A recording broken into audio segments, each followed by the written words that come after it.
Philip to Evelyn, 19 July 1945, 11 a.m.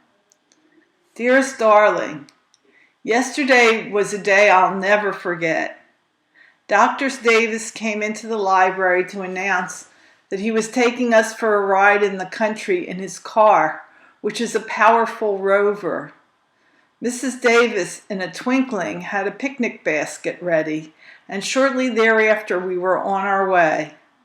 Remember the Cleveland Hills I mentioned in my manuscript? Well, we drove on roads that led us around them, between them, and over them. For 3 hours, sweet, I was in a constant state of awe and admiration. It was just one breathtaking panorama after another. Without a doubt, this was the most beautiful country I had ever seen anywhere. Impressed as I was with the moors and dales, I must admit that the rolling farmlands of the Cleveland Hills pleased me even more. Can you picture honey riding for 30 miles in country that consisted of an unbroken series of green, verdant, gently sloping hills, with an unexcelled view of miles and miles of farmlands and fields that were as neat and clean as if they'd just been manicured and swept? Darling, I promise you that you have never seen anything quite so lovely, either on picture postcards or in Technicolor travelogues. Mere words of mine couldn't begin to give you a real appreciation of the fascination of this country. Before very long, I was almost drunk with beauty, but the climax was still to come. Our destination, it developed, was WWII. Now, I was ever cold to the wonders of great cathedrals, imposing ruins, etc., etc., but WWII, or what is left of it, is something else again. We had made a sharp right turn on the far side of a hill onto a narrow road that dropped almost sheerly into the valley. The glen was heavily wooded on the sides, and the tiny farmers' cottages, remote from the rest of the world because of the hills surrounding them on all sides, gave the place a charmingly secluded and mysterious aspect. The place reminded me of a gigantic teacup lined with the velvet green of trees, grass, and fern. Here, too, the neatness of field and lawn was the first impression one gleaned. We parked the car when we reached the flat bottom of the cup and proceeded on foot.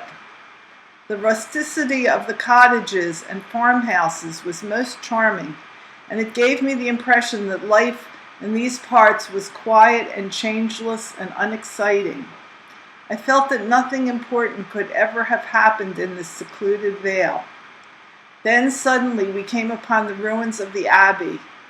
The immense towering stone walls with their beautifully sculpted and fluted Gothic windows, standing about 40 or 50 feet high and stuck smack in the center of the somnolent community, all tended to make the ruins the most inspiring edifice I had ever seen. It was built on an immense scale, covering an area of a full city block, and while the walls have been worn down to a fraction of their original size, it is easily discernible how the abbey looked centuries ago when it was inhabited. The abbey was no less than 300 years in building. It was started in the 12th century by the Normans and was completed in the 15th century.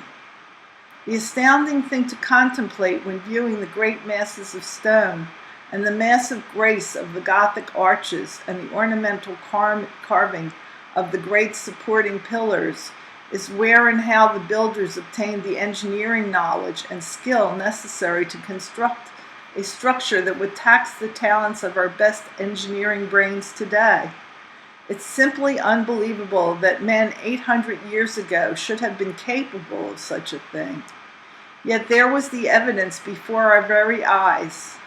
Here again, Chippy, I am at a loss for the means to make you understand the awe-inspiring qualities of WWII. The more I see of Yorkshire, though, that much stronger is my determination that you too may see it one day. You have no way, my darling, of feeling how my enjoyment of all this is tempered by your absence. I can only half feel and half enjoy myself in your absence. The other half of my conscious thoughts are devoted to missing you at the same time, grieving that you cannot share the feeling of exaltation that all this beauty might inspire. It seems the longing for you, the need of your dear presence, grows in proportion to my appreciation of beauty in anything. In my subconscious mind, I am constantly turning to you and saying, "Isn't that lovely, darling?" Then the full impact of your absence strikes me, and much of the joy goes out of me when I realize that you are not here to concur, to affirm that it is lovely for you too. After wandering about the ruins for an hour or so, we started back. We stopped at the top of Clay Bank, which is a high point in the hills commanding an unexcelled view of the country for miles around. There we had our tea with strawberry jam on buttered bread. It was a real treat, and I'm sure Dr. and Mrs. Davies enjoyed it fully as much as I did, since they are such busy people and hardly ever get the opportunity for an outing. I'm afraid I've cut rather deeply into both the doctor's and Mrs. Davis's routines, but I can't feel guilty about it because they so obviously enjoy getting away from the grind for a bit, something they wouldn't do without the excuse I provide. When we came back to Meadowcroft, Commander Healy was in the library waiting for our return. While Mrs. Davies busied herself with supper and the doctor attended a few patients in surgery, I got arguing with the commander about the prosecution of war criminals. It seems we had quite opposite views on the subject, and the discussion waxed hot and heavy for a while. However, Tim Healy had the advantage of me in his knowledge of law, legal proceedings, etc., and whenever I ventured a means of dealing with the accused war criminals, he would say, "But you can't do that because," and I was licked. You see, I must admit that while I didn't approve his methods, he did show me where my ideas were impracticable. Anyhow, we killed the time before supper this way. The subject over the table was world politics, which was a bit over my head, but the doctor, Mrs. Davis, and the commander all had plenty to say, while I only butted in where I thought I had a point to make. The library afterwards, I got the doctor talking to shop, which he isn't at all averse to doing and which I literally dote on. After Mrs. Davies retired, the subject switched to sexual erotica, which the doctor professed not to know too much about, but which he proceeded to discourse on most entertainingly. And the things I didn't learn! Remind me to tell you about the hot April sometime, sweet. After the good doc had talked himself out, we retired too. This morning Mrs. Davis woke me at 8:30, whereupon I hopped out of bed and made straight for the bathroom and a good hot bath. After shaving and a change of clothes, I felt fit and fresh and ready for anything. Anything proved to be a solitary breakfast. Mrs. Davis had already had hers, with a newspaper, after which I settled down in the library to start on today's installment. I wrote until lunchtime when Mrs. Davis took me into Middlesbrough for lunch. She is still very desirous of managing a visit to the States, and we discussed it at length over her lamb chops and my roast beef. She also wanted to know if I couldn't arrange for her to receive the Women's Home Companion and Ladies' Home Journal or some similar women's magazines. I told her that you should be able to do that for her. Can you, honey?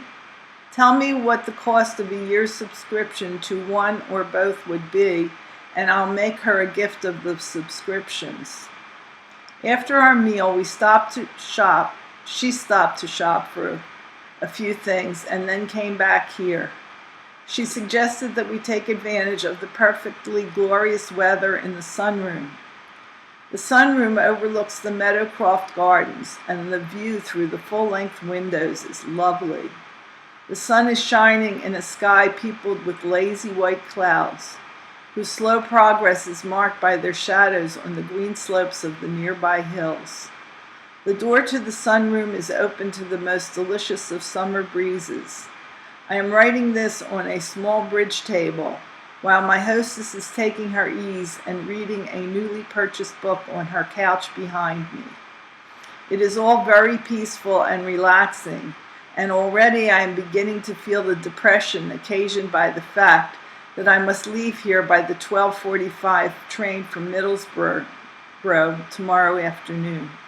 But then all good things seem to end soon, don't they, honey?